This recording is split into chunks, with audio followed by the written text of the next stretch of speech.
right, looks like we're live here. Let me check Facebook really quick, just to make sure the stream's going. Should be going pretty soon.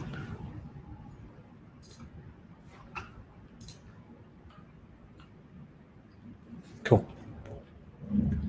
Looks good. Let's turn that off. Awesome. So we'll go ahead and get started. As people roll in, they may have some questions and have some engagement and stuff. Just a couple of real quick housekeeping things. If you're watching on Facebook Live, we appreciate it. But if you have questions or if you want to engage with other students, then I highly, highly recommend that you jump over to Crowdcast. We're actually broadcasting from Crowdcast. So that the link is in the description of the Facebook Live video.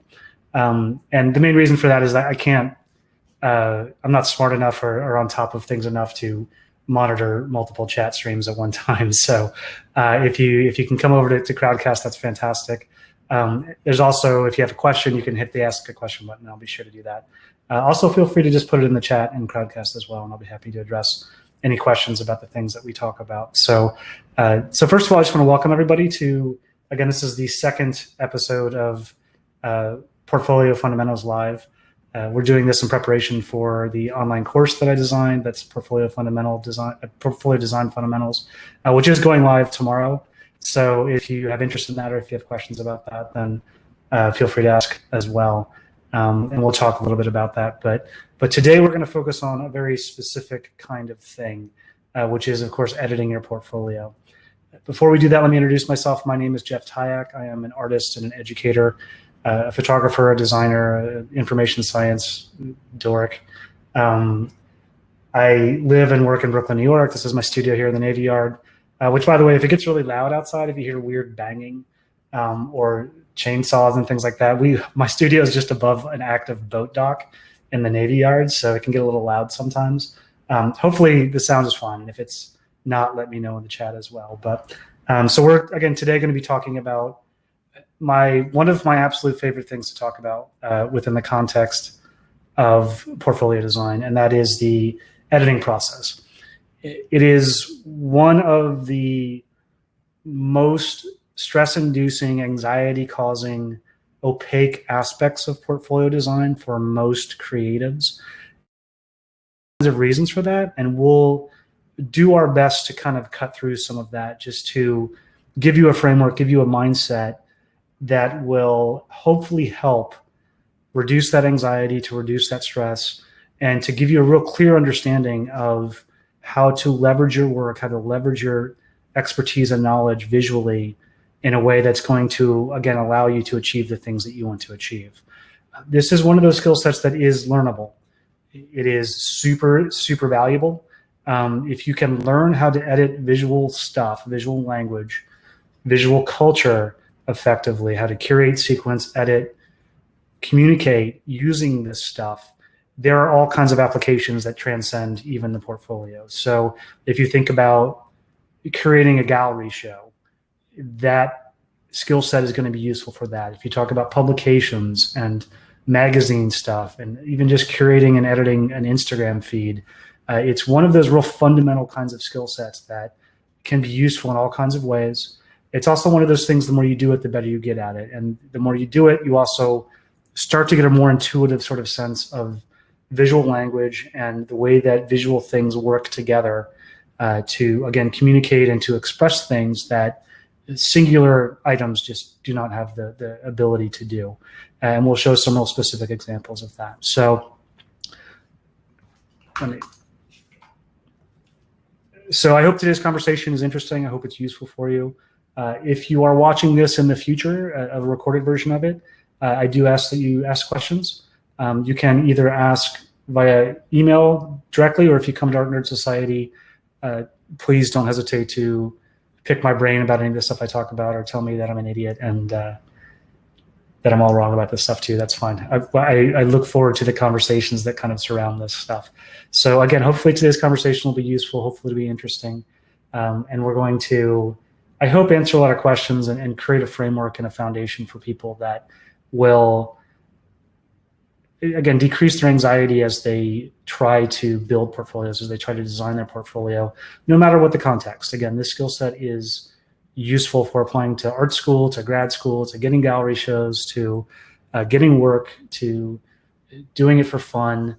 Portfolio design is something that is mostly neglected, even in specialized art and design schools.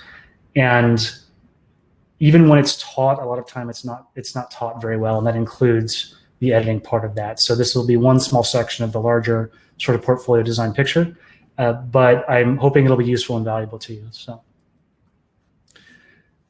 So like I said, I'm an information library science nerd. I do a lot of studying and exploring of systems design, and I am totally addicted to systems design. You'll notice that as we kind of go through this process, it's just an incredibly valuable framework, as maybe constrained as it may seem, to organize your thoughts, to give yourself a framework, to get things done in certain kinds of ways that are purposeful and focused. And more importantly, it allows you to develop yourself and your skill sets in modular kinds of ways. One of the many valuable things about systems design is that you can develop different elements of these as much as you want. So within an educational context, again, so this, just to give you a background, this is one of the systems designs that I came up with or designed, that is the portfolio. So you get a sense of it, you need a purpose, you have to research. You have the documentation, which again, we covered yesterday, in terms of how to take effective images of your work. If you haven't checked out that video, please do. It's on Crowdcast as well in the past events. And again, if you've registered for the event, I'll be sending you links to all of the events that we do this week. But basically, you have different elements that feed into a larger kind of system, that feed into a whole.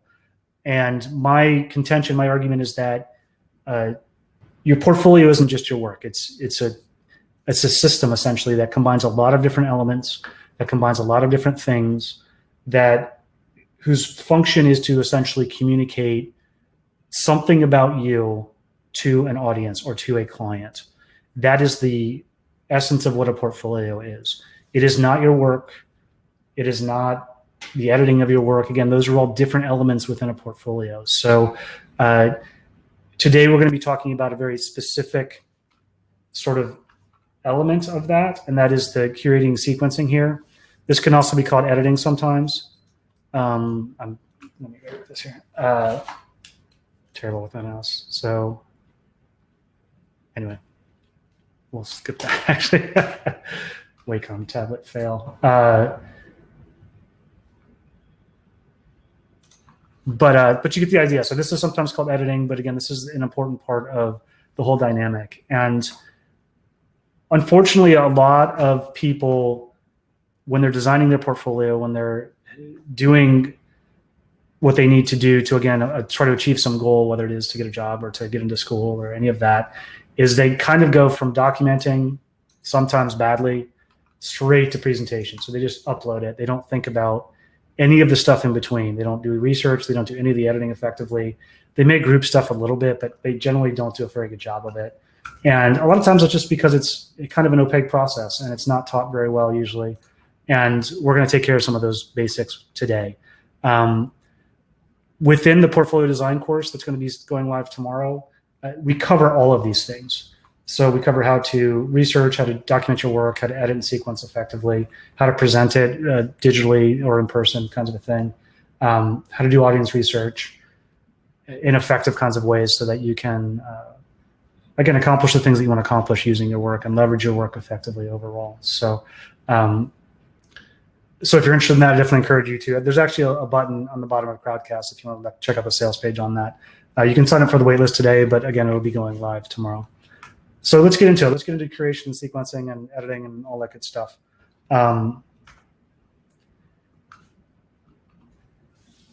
Context is everything. When you're trying to communicate anything, whether it's verbally, visually, context is really, really important. It's not something you can be arbitrary about. It's not something you can neglect.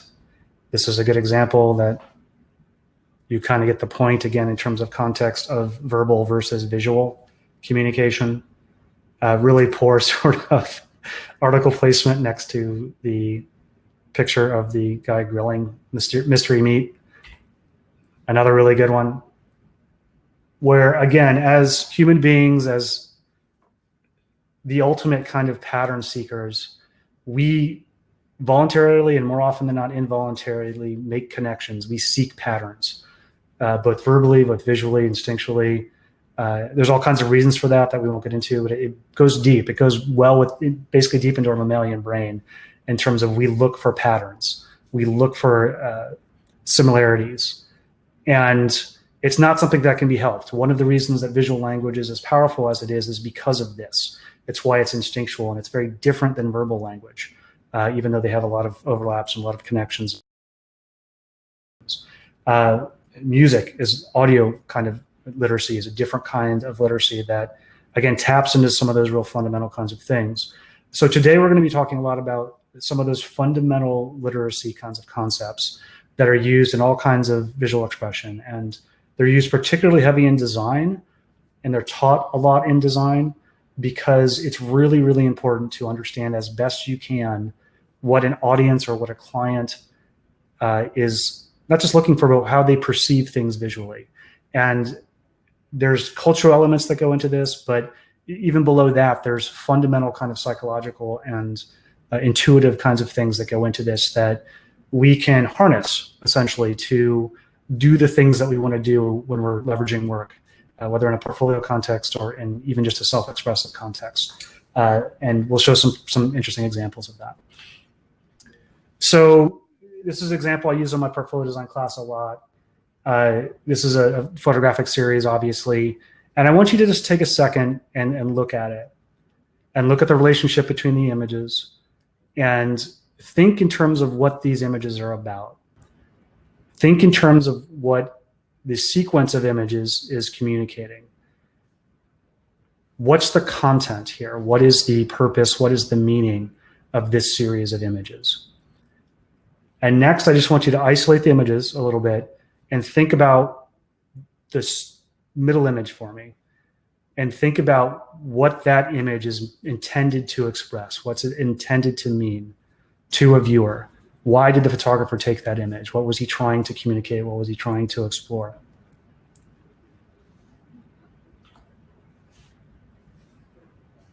Look at the same image. What's it articulating now? What's it expressing? What do you think the artist was trying to communicate with that middle image? And as you can see, meaning, context, even sort of ignoring some of the minor visual differences, is purely contextual. Just like a bad headline next to a picture that seems related but isn't, we are going to seek out those patterns. In actual fact, this is the actual series by a photographer named Peter Weiss that is about neo-Nazism. This is a different series that is, again, using tattoos, using body art to communicate something else. And in this case, it's about soldiers who have gotten tattoos that were about comrades or colleagues who were killed in action, essentially. So context makes all of the difference, verbally, visually, any of that. And it's really important to understand that, because you do not want to be arbitrary with how you sequence, how you edit, how you curate your images, or there may be misunderstanding, or more importantly, because a portfolio is a signifier of you and your expertise and again, your potential as an artist, as a visual creative, you want it to be communicating what you think you should be communicating. You want it to be communicating positive things. If I was curating a photography show about body art or tattoos, my guess is that combining those two series together like I just did would upset both photographers for good reason. Again, because recontextualizing those images to express something or to explore something that was not what their work was about is, generally speaking, not something you want to do to people. So sure, it happens a lot, but it's not a good thing. So this is why it's important. Going back to the systems a little bit again. So one of the largest issues that people have one of the largest challenges that people have in terms of the editing, sequencing, those kinds of things is twofold. It's really opaque for them a lot of times. They're confused as to whether to do specialized work or to do broad work. Which medium should they put in? How many pieces should they put in?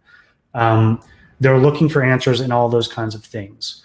Am I supposed to show a certain kind of skill set? Am I supposed to show my creativity? Am I supposed to articulate any of that? And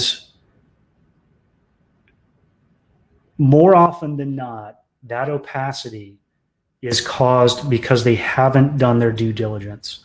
And this is where, again, portfolio as systems design becomes important. And be really clear, it is impossible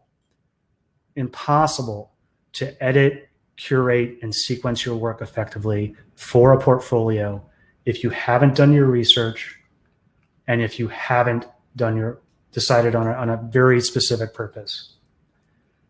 Purpose is really straightforward, and I talk about this a lot in terms of portfolio design. Systems, generally speaking, they need a purpose. They have a function, they have a purpose. Purpose is human-based. Function is just usually not human-based. So just use a car as an example. The function of a car is to basically translate fuel into energy into movement. It's the sum of its parts, the sum of its steering wheel and its screws and its plastics and its computer parts is greater than the individual sum of the pieces. Again, the purpose, the effect of that system is larger than the sum of its individual pieces. Purposes are different. Purposes are human related. And in the car example, the purpose may be to drive a kid to school. It may be to go across country. It may be to race around a track and win awards. There's all kinds of purposes for different kinds of systems. And identical systems can have different purposes too. So again, with portfolios as a system, it's really, really important to decide on a purpose. So you need to understand, again, not just, well, I want to go to art school. It's that I want to go to art school for VISD and I want to get the maximum amount of scholarship I can get. It's not just, well, I'm just looking for a job. That's the purpose of this portfolio. It's that I want to get a job at the specific design firm in this specific position. And what that allows you to do is then start to do research that's effective. Doing research into art schools is useless because they're always looking for something different. They're going to have different requirements. They're going to have different criteria that they're looking for, both on a technical and more importantly on a conceptual kind of level. Same with jobs, same with galleries, same with grants. Really, really important that you get as focused as you can so that you can do this research. And again, I call it client research. I sort of interchanged client and audience. Client is part of the audience. Audience isn't necessarily a client. And the difference is that you want something from a client, and it doesn't have to be money. It can be an award, prestige. It can be money. It can be an acceptance. It can be a scholarship. So when you're designing your portfolio, you need to have a really clear understanding of the client's needs, and you do that through research. We're not going to do that today, but it's a whole module in the course. And you have to have a real clear understanding of your purpose. Do that first, and then you can start worrying about curation and editing. And if you don't do this ahead of time, it is almost impossible to do this curation and sequencing effectively. And the result of that is people tend to just be arbitrary with it. Or again, they create one portfolio that they like. Who knows, their client, the admissions committee or the scholarship committee may hate it, but they do something that they like or that their teacher likes or any of that. That's kind of irrelevant, again, because the goal of the portfolio is to achieve some goal, is to achieve some purpose, and that's contingent on the client. Our goal is to solve the client's needs as easily as possible with as much brevity and as much efficiency as possible. So before you even start to think of what we're going to talk about today, you need to do these other first two steps. The result of this confusion, again, is that people tend to treat portfolios like a multiple choice test, and that is the worst possible approach you can take.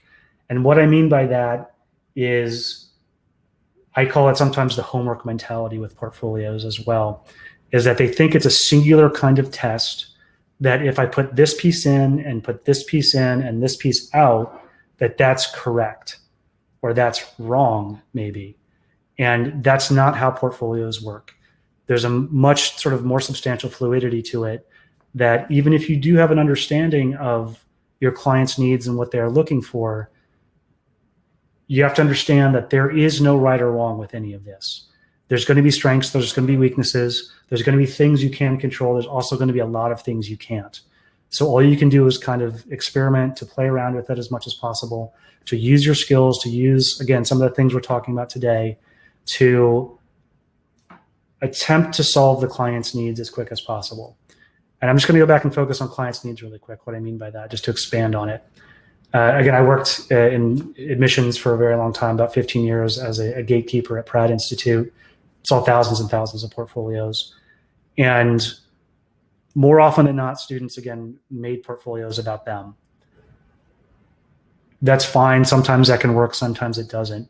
But if you were trying to get into Pratt, if you were trying to get the maximum amount of portfolio scholarship, your goal is to make my life as easy as possible, to understand what I was looking for as a gatekeeper, to make my decision a yes as easy as it can be for me. If you could get that across in 12 images and it was a no-brainer for me, that was fantastic. We loved those. Again, if the portfolio was strong enough, it was designed well enough, if it was catered to the things that we were looking for,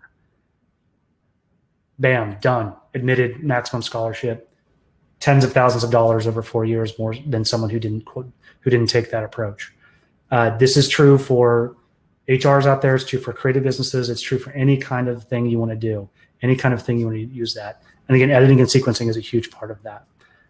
The point again being that there is no specific right or wrong with that. At no point in my entire sort of career there was there a situation where, oh, this is such an amazing portfolio, but there's just this one piece, so therefore they don't qualify.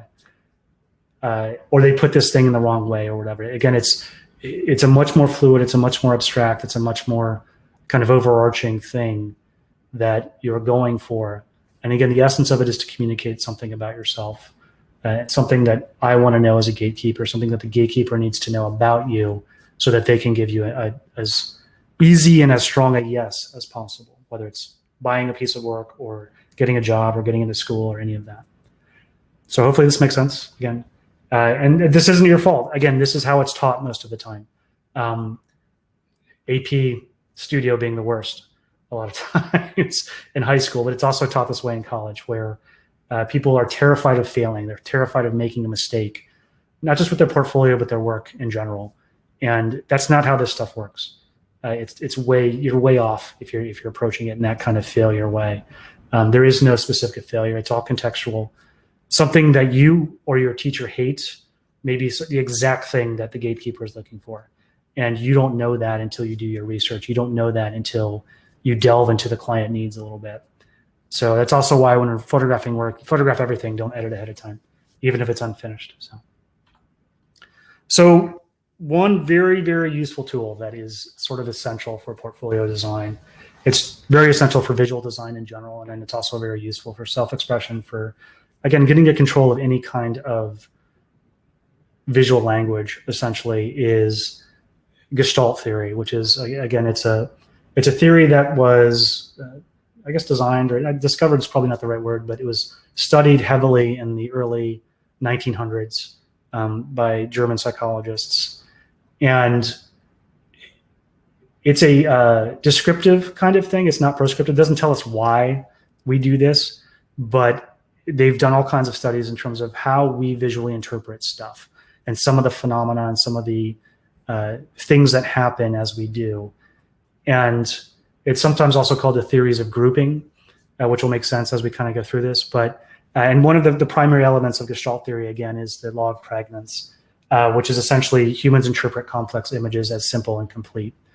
And this goes back to what we were kind of talking about previously in terms of we seek patterns, essentially. We seek connections between things and then try to create a whole out of it visually, and not just visually, but in this case, we're talking about visually. So in this case, again, we essentially see 5 complete circles.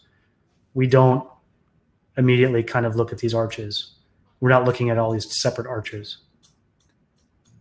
We see these circles again, which becomes the Olympic rings, which again is more about content and what that symbolizes and what that signifies a lot of times. But so that's one of the first sort of concepts with that.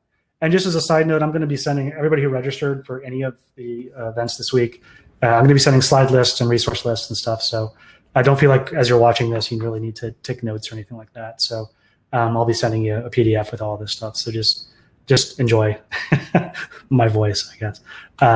Okay, so the other next really huge one as well, figure ground relationship. And all that means is elements that you look at are going to be perceived as figure or ground. And here's a real simple example. So identical shape, one's perceived as a ground, others as a figure. Similarity, this is a huge one, especially with portfolio design, especially with visual language in general. But similar elements are perceived as being more related than elements that are dissimilar. And again, you'll notice most of these are intuitive. Most of these you already know. You just didn't. You may not have known that this is the terminology that people came up with for this phenomena that happens again in our brains and in our eyes, essentially. So again, as you look at this image, which ones seem to group together? Another example. In this case, the similarity is purely color. But which ones seem to be drawn to one another? Which objects, which elements seem to be drawn to one another? Which ones do you perceive as a group? Same phenomena. Size is another one. So color, size, shape, all of those things, the more similar things are, the more they're going to be perceived as related. The more they're going to be perceived as a group. The more connected they're going to seem, regardless of other kinds of phenomena. Proximity, this is another important one. So elements that are close to each other are perceived as being more related. Which one seems like a group? Which circles are grouped together? And again, you can try to fight it. You can be like, well, of course, this one, and this one are a group, which is just silly. It doesn't work that way. So again, you can see it's very intuitive. We can't help it. Again, unless you have some kind of specific brain damage or something, that everybody's going to perceive these things essentially in very similar kinds of ways. And the idea, again, is that you're going to want to control these phenomena for your viewer so that you're communicating the things that you want to communicate. Good continuation. So elements on a line or a curve that are perceived as more related than elements not on a line or curve. So again, which rectangles are grouped? And that's what, so basically on a line, they're just going this way, and then you have this sort of outlier here. And again, as artists, as people do empathize and again tend to personify objects. Again, for me, I can't speak for everybody, but this almost tells a story. Again, and maybe it's because I read too many kids' books today with my kids, but so it's like this could be soldiers, and this is some slacker soldier or someone who just got shot, or maybe this is a funeral, and these are the soldiers lining up shooting. Again, you can go all kinds of places with this. And but the main idea is that this is separate. This is different than this group. This is a group, and this is a group here. Common fate. Okay, so elements that move in the same direction are perceived to be more related. So in this case, again, which arrows seem to be grouped together? Hopefully you can see this okay. But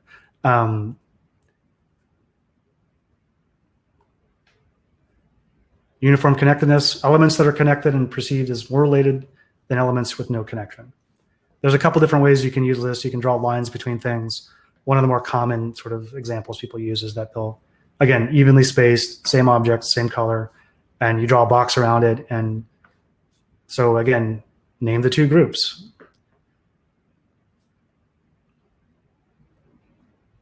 Closure. When presented with a complex set of elements, humans first seek a simple, recognizable pattern. And again, this relates pretty heavily to law of pregnance, but you see this everywhere. And again, hopefully, after watching this video, you'll recognize it more often as you're like, oh, I know what that is. I know what that is. So again, in this object, we perceive a triangle in the middle, even though it doesn't exist. we close the gaps between elements perceptually. And it's used in all kinds of ways. So again, abstract objects, abstract elements, abstract phenomena then become something that has meaning, whether it's Batman or a panda, either of those. Okay, so don't feel like you need to memorize that stuff. Just familiarize yourself. You can come back and watch the video if you want to. It's one of those things that you can revisit a lot. And the idea is to get kind of an intuitive sense of it. So, and you will start to think about these things, not only in portfolio design, but as you make work. So as you put elements together, as you try to control things, as you're expressing stuff visually, you can leverage these in really, really interesting and sophisticated ways. And you can actually wreak havoc if you want. Again, if people are intuitively trying to group things together, mess with that. Figure out ways to create tension, to create stress in the viewer.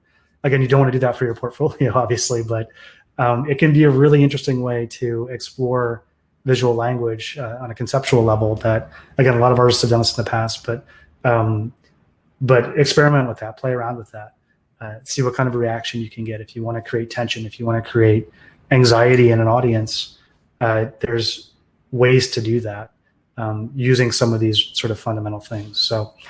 So what I'm going to do now, just sort of, again, it's nice in the abstract, but let's actually put this to some use that might be within a portfolio context here. So here we have, again, some objects. We'll pretend that these are my artwork. And let's suppose that I'm trying to organize, edit, sequence some of these things in a way using some of the things we just discussed, so that it comes across as a more cohesive, a more intentional, a more effective body of work. And we're going to keep it really simple here. Again, we'll do a more complex one next, but the idea is just to kind of show some of these groupings in action.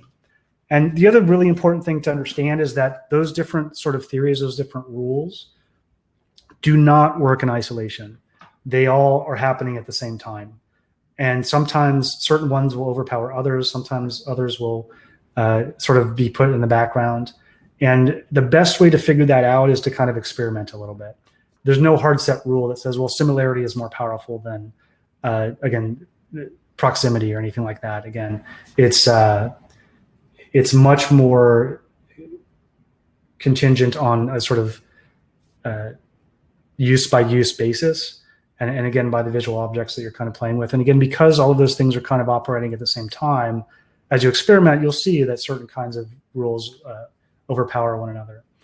And the end result is that, again, the reason we're wanting to group things in a sophisticated way is, like I said previously, you want this to be as visually, not just pleasing, but to communicate the things that you want to communicate with the least amount of tension.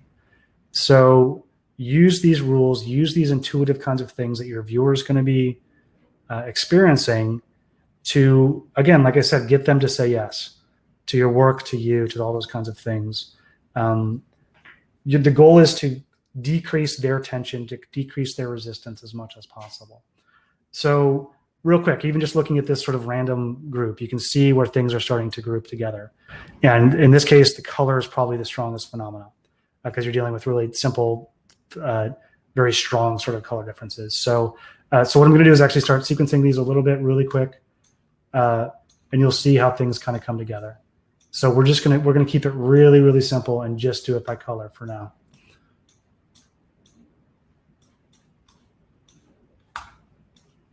That. And you can see those groupings start to get stronger and stronger and stronger. So what I'm doing there is I'm taking advantage of the similarity of color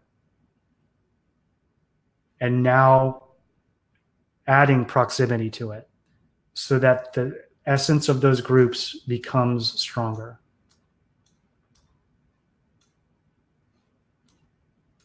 So we got these. Okay. So as you can see, it went from kind of a jumbled mess into three very distinct groups: the red group, the green group, the purple group. So imagine this is your portfolio too. So maybe these are bodies of work that you've created, no matter what the medium is. And the awesome thing about it is that you can create bodies within bodies. So again, as we kind of look at this, you have these shape differences, and you also have positional differences within the pieces themselves. So let's create a subgroup within this group just by using shape. And right there, so then you've got two relatively strong groups there. And then of course you can go even further. So within that subgroup, then you've got this kind of group. And as you can see, again, the continuity here starts to create some flow between things in a way that, again, could be utilized in all kinds of ways. And you don't have to limit yourself to, again, the specifics of any of this stuff or the really obvious kinds of things. There may be situations, again, depending on your client research, depending on what they're looking for. If they're not looking for color differentiation, and this is just a really simplistic kind of example, and maybe they're really focused on, they just want to see circles that are large, then what you're going to do is edit out most of this stuff, and regardless of the color, you're going to start grouping like this. So as you can see, even though the color's kind of fighting against it, this becomes a separate kind of group. There's a little bit of bleeding that goes on in here in terms of the visual flow of stuff, but you can see that group right there. So in some situations, depending on client needs, again, if they're looking for big circles, this is all superfluous stuff that you're going to edit out because they're not looking for this. And just as a side note, again, especially with digital sort of presentation things, proximity can be a little tough between pieces. One thing that I encourage people to explore, and this is true if they're designing their website as well, is again, because everything's so regularly spaced, you won't have a lot of control over proximity. But one thing you can do is just use negative space. So if you either between groups, which is going to accentuate it, or for instance, if we had this where things were kind of bleeding together and for some reason you decided you really need to keep this stuff and their stuff, and you can kind of create some negative space, whoops, here, which then is going to accentuate that group as well. So I hope this kind of makes sense. I hope this gives you a sense of that. What I'll do, actually, I didn't think about this before, but I will, all of those are registered. What I'll do is I'll take these images, and again, this is Adobe Bridge if you want to use it. There's other programs you can use that you can kind of manipulate and sequence things pretty effectively. XNView MP is another one that I use extensively in the course. That is a free one. It's a little less fluid in terms of the usability and the UX design and things like that. But if you want to play around with this, or even you can just use Google galleries as well to play around with this. So I encourage you to do that. I'll send, or I'll put it on our Nerd Society as well. I'll put these images up there so you can kind of experiment and play around and just have fun with it, just to see what how you can basically use some of those gestalt theories. So great, awesome, Jeff, thanks. But my portfolio isn't a bunch of simple shapes on simple backgrounds. Okay, definitely not, or at least most often not. So let's do some of the same stuff, but with a little bit more complicated circumstance. And in the course, I actually use this body of work to curate it and to edit it and to sequence it for a very specific kind of purpose.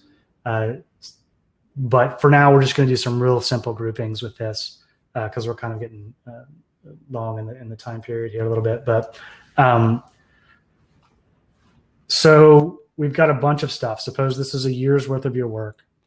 And again, we'll just make this up on the spot, but we'll do a client research and we'll talk about our purpose. So let's suppose our purpose is to, we'll say, get into an MFA program in photography. And the program, doesn't matter what the name is, but we know that the program is looking for a high level of technical proficiency as well as conceptual based stuff, essentially. And that's vague enough. They are looking for a specific focused body of work and they're looking for ideas as much as anything else, essentially. So so let's think about some of the things that we want to sort of look into. We have a lot of images here, but so what I recommend is people kind of edit and curate, again, is you kind of cycle through it a little bit. So you start with curation. First of all, you start with sequencing, try to group things together as much as possible. It doesn't have to be by medium, but it can be. It can be by concept. It can be by aesthetic sensibilities. It can be by all kinds of things. Again, depending on your client research, it's going to be a little bit contingent on that.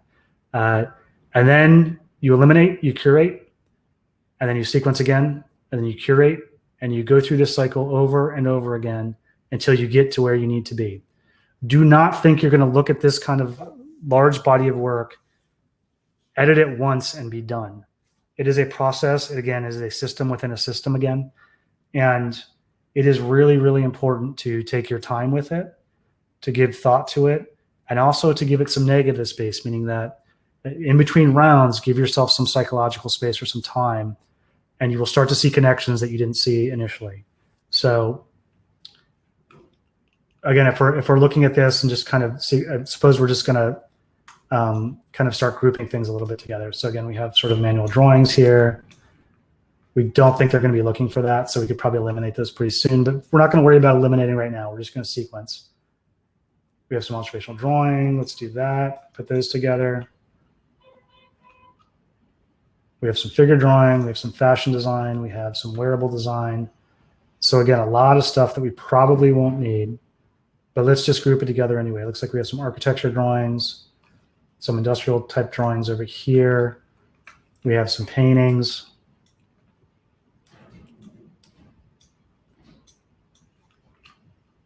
More abstract kinds of paintings. We have this one really quick grouping, again, if you're doing with multiple bodies of work, is, for instance, like this is a singular body of work here, is to start with those grouped, because they should be anyway. If they were conceived as a body of work, if they were conceived as related individual pieces, whether it's a painting series, photography series, a documentary series, any of that, that's a really straightforward, easy group to kind of put together. So again, here we'll do a little bit of by medium this time. And again, like I said, there's no hard rules with any of this. You're just going to experiment a little bit, see what's playing with one another. You're going to keep your gestalt ideas in mind. And right now, again, we're kind of dealing with this. We have some color drawing pieces. We have some abstract paintings, more wearable kinds of things. So you start to get the idea. We'll put this photography up here. We've got industrial design type stuff, which we can put down here.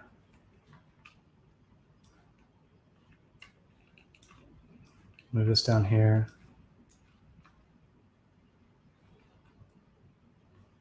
Okay. Doesn't have to be perfect. Doesn't have to be complete the first round.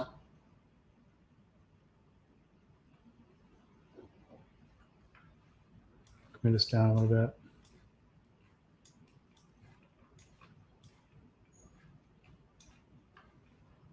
And you can see already they're starting to group together a little bit by color, by medium, by any of that.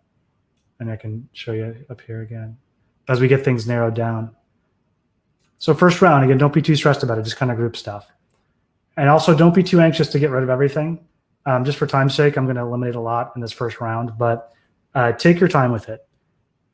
Experiment a little bit, see what's working, see what's not. Again, always keeping the client needs in mind.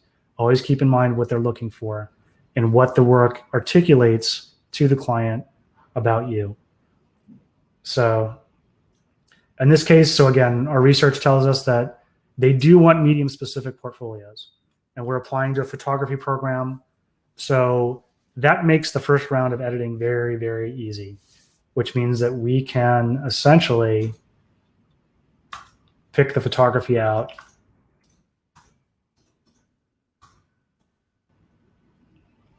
Get this out of here.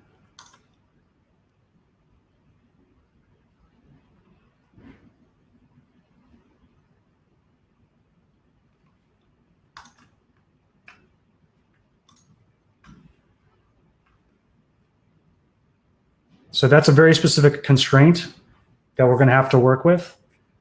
And it doesn't matter that I think they should see this piece. They're not interested in that piece, and that's fine. It doesn't matter that, oh, well, I worked 700 hours on this, and I think that even though they're asking for photography, I should put painting in anyway just because I say so. That's going to work against you because it's going to come across as arbitrary. It's going to come across that you didn't listen. It's going to come across that you didn't care what their needs were. And again, that's what we're trying to avoid. The portfolio is not about you. It's going to say things about you, but the portfolio ultimately is about the client needs. Again, just keep that in mind. So in this case, again, I'll just do a neat little thing here.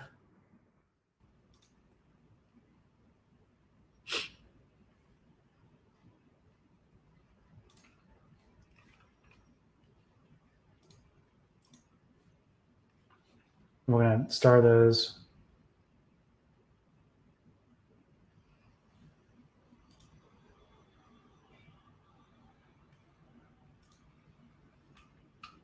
Actually, that's not what I wanted.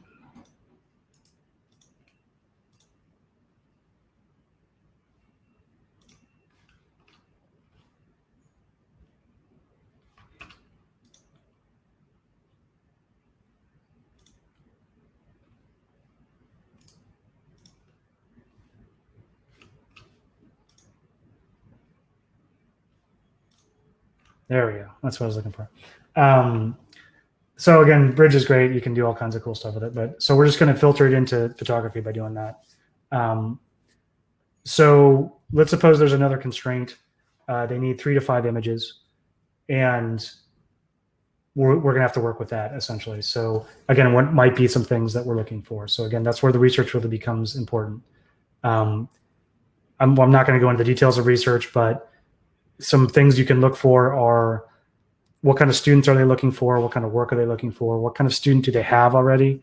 What kind of student do they produce? What does their work look like? Who's on the admissions committee? Is it faculty? Is it chairs? Is it admissions people? Is it some combination of that? What kind of work are they making? And those kinds of things are all going to feed into your decision making. So we'll say that, let's say it's very much an MFA program. It's very fine art oriented, and they're looking for self-expressive kinds of things that, again, are about exploring ideas and the sort of balance between technical and conceptual kinds of things. And we're going to do this quick and dirty just for the sake of time. But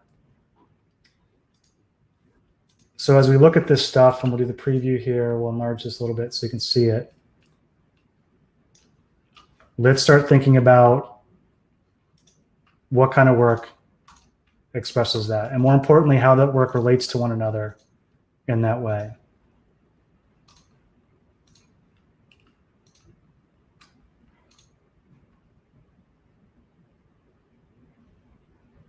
So with what we have to work with, there's again some pretty easy eliminations here. We probably don't need the llama piece. This is kind of an interesting abstraction. We'll hold on to that for now. The straight up representational tree piece, probably not. This whole architecture series is really, really nice, but it's not what they're looking for. So we'll get rid of that as well. And now we're already really close. So we're in the ballpark, essentially.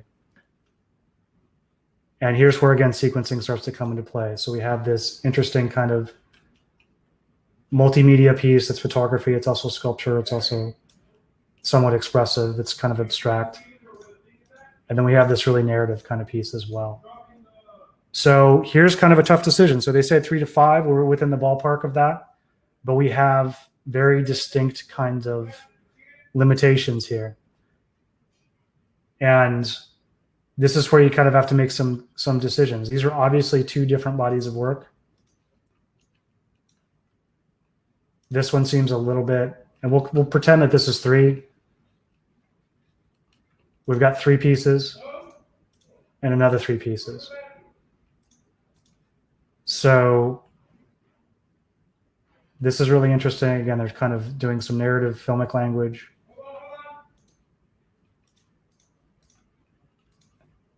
And then we have these 3, which are more abstract, a little bit more conceptual.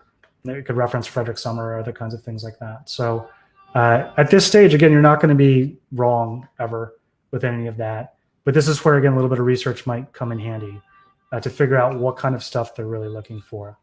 And remember, the idea is to get it down to as few pieces as possible, to communicate what you want to communicate, and to make it easy for them to say yes.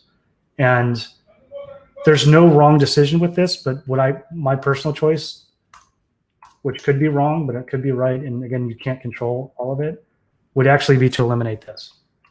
So what you have is a photographic series that is abstract, that is multimedia, that is as much about sculpture as it is photography. It is very much fine art oriented. And it's a relatively concise body of work that fits within that 3 to 5 constraint. Now, it can be a little more complex if they, again, were looking for, say, 6 pieces, then you could put in both. And if they were less worried about it being a singular, concise body of work, then that's another option. Excuse me. But hopefully you get a sense of that, again, in terms of the grouping, in terms of how things are working together, in terms of taking advantage of some of those gestalt principles to communicate the things that you want to communicate. And it's a minor detail, but again, just because of flow, I'd probably go like this.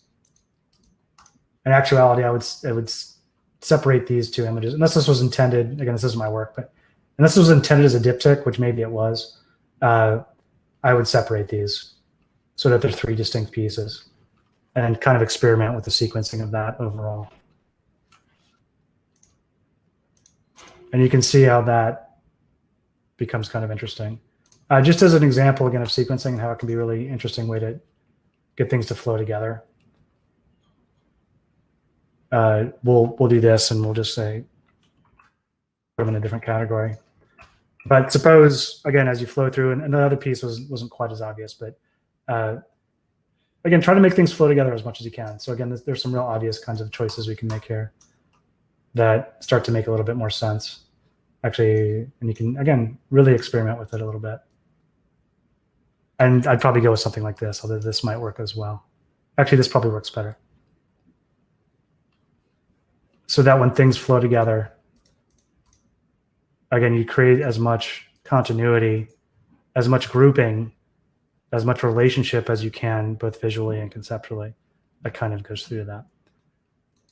So again, not a perfect edit, but hopefully you can get the idea in terms of how some of these elements work together, how some of these things happen. And the key thing to remember, again, is that there's no right or wrong. Do your research, understand your purpose as much as possible. Play a little bit, experiment a little bit, keep those gestalt theories in the back of your mind. And again, the more you play with this, the more you experiment, the more you'll kind of understand this stuff intuitively. And the more you'll see some of these perceptual kinds of priorities come to the forefront or then recede to the back, depending on what you want. And remember too that, again, Gestalt doesn't deal with conceptual kinds of things, but a lot of those kinds of phenomena that affect our perception of things visually will overlap conceptually as well. So if there is conceptually similar kinds of work, that's going to group together. Or it's going to want to group together. It's going to want to flow. And it's going to flow together in a way that's going to, again, increase the communication that you're providing about that concept or about that idea. And ultimately, that's the goal, is to communicate what you want to communicate as effectively and as precisely and as efficiently and as powerfully as possible so that your audience and your client gets some sort of value from that. And again, it could be inspiration. It could be just a pleasant aesthetic experience, a pleasant conceptual experiment. It could be to blow their mind. It's really up to you in terms of how you want to use these tools, use these elements to do what you're choosing to do. But play around. This is a skill set that gets learned. It's an incredibly valuable skill set. So experiment with it. Again, go on DeviantArt and just download a bunch of images and just curate. Pick a purpose, pick a client, make it up, a persona, and then edit for that. Take the same body of work and edit it 3 times for 3 different people. Play around with it as much as possible. And what's nice about that is if you're not doing your own work, you lose all of that sort of sentimentality. because you're not like, oh man, I put so much effort into this, it has to go in, or I spent 274 hours on this painting, so I feel like it really has to go in. Try to eliminate that sentimentality as much as possible. And a good way to practice that is, again, to edit and curate other people's work, so you're not tied into it on a kind of emotional level. And then once you get good at it, you can go back and do your own work, and again, hopefully get effective at any of this. So yeah, if there's any questions at all, let me know. Let me shut this down really quick.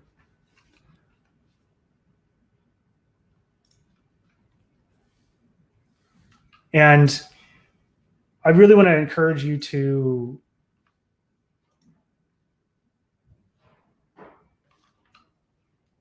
ask questions. Again, not just about editing and sequencing and those kinds of things, but anything portfolio related, art education related, design oriented, again, career oriented, any of that stuff. Come to Artnerd Society. It's at artnerdsociety.com. It is an amazing, amazing oasis of creative people that are navigating, again, the economy and the making of work and learning how to educate themselves and one another in a way that is very communal. It's very generous. I created it as a gravitational point for creative people that probably are as frustrated as I am with the state of education as a whole right now, but in particular art and design education. Formalized art and design education has some strengths and weaknesses and those kinds of things, but in my opinion, it's probably going to be going away as it exists right now within 5 to 10 years. And what's going to replace it, I do not know, but what I hope is that it will be a more lateral, connected kind of experience between creative people that can help one another no matter where they are in their creative career and their professional career, through online courses and events, and just having conversations with one another about anything, about making work, about applying for jobs, about making a living, about selling work, about editing and sequencing stuff, getting feedback, getting critique, getting inspiration, and learning from one another in ways that are very lateral, that are very connected, that are not authoritative, top down, I'm standing on a stage telling you how things are kind of a way. I think that's severely limited in terms of how you approach this stuff. And I just want to invite anybody who watches this to come join us at Artnerd Society and to contribute and to hopefully follow us on this mission to help everyone.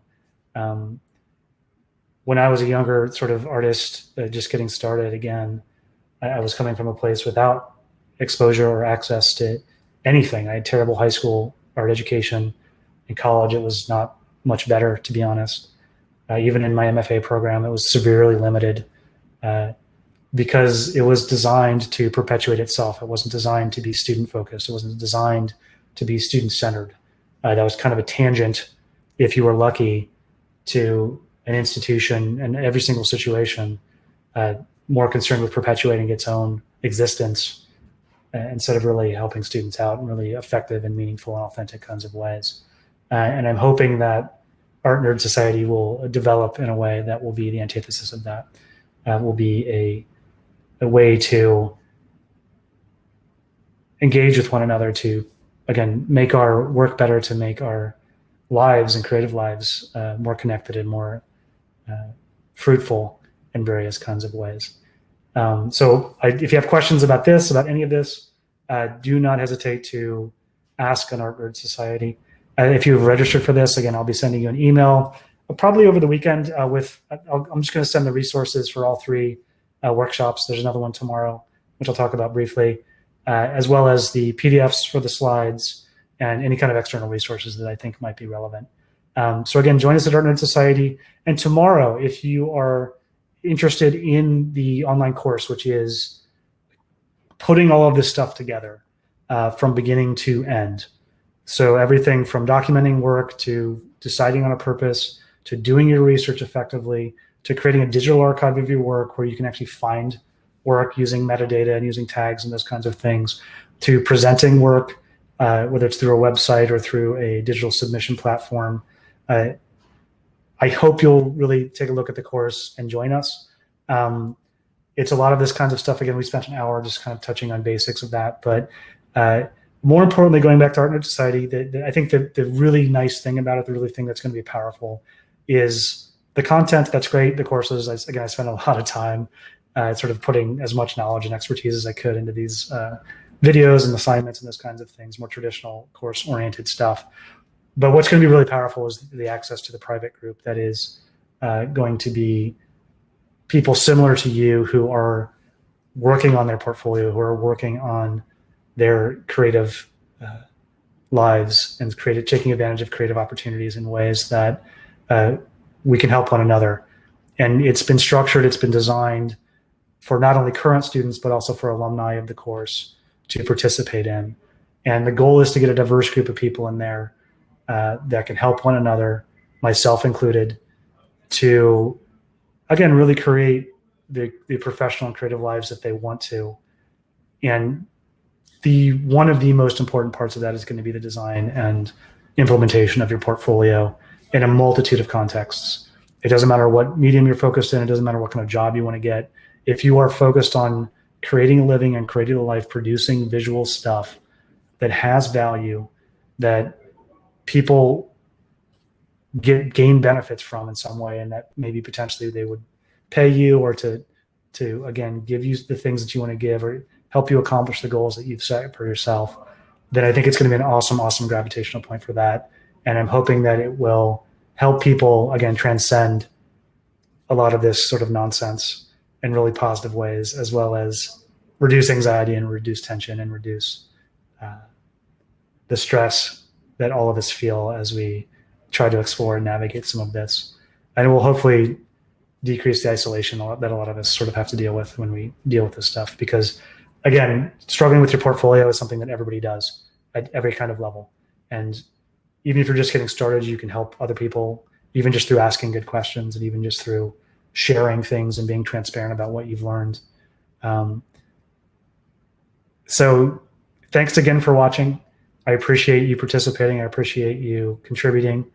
We'll hopefully see you in our Artnerd Society if we don't see you tomorrow at the next workshop. But thanks again. And if you have any questions, like I said, do not hesitate to hit me up at Artnerd Society. So we'll see you soon. Thanks.